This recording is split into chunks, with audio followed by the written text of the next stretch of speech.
Hi gardeners, today we're going to be talking about water retentive gel, and the great thing about this is it will save you time on how often you have to water your tomatoes or chilies in your greenhouses and your hanging baskets, or even your houseplants if they enjoy a lot of water.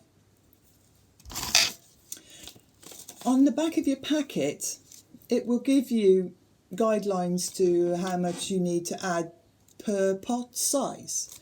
It's a good idea to stick with that because, as you see, when it absorbs moisture and swells up, it has quite a volume to it.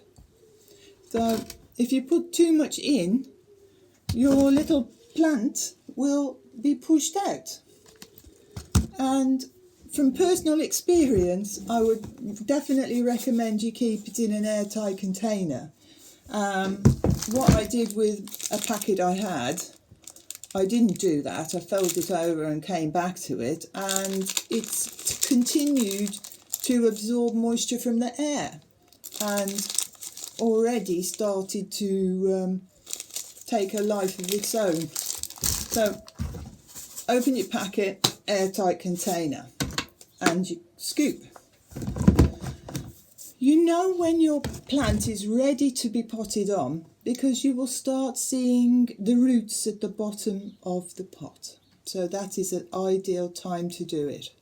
So that's what I'm going to be doing with my chilies, my tomatoes, and also, as I said earlier, houseplants. You know, you may not think, oh, that's a weird idea, but really, something like this spider plant, it's its common name, spider plant, it does enjoy quite a lot of moisture. So I'm going to be putting it into this later.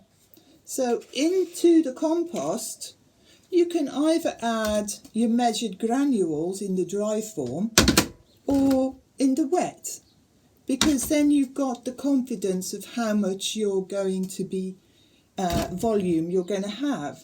And it's quite fun just to mix it in gently, and then the roots will be able to access the moisture in the gel, and you'll find it will save you time on how much water you use and how often you have to water. So I would really recommend you give it a go in your greenhouse and with your houseplants. So I hope you enjoyed that little short film, and if you want to know more about growing chilies, then check out my other films. Okay, enjoy your gardening. Bye bye.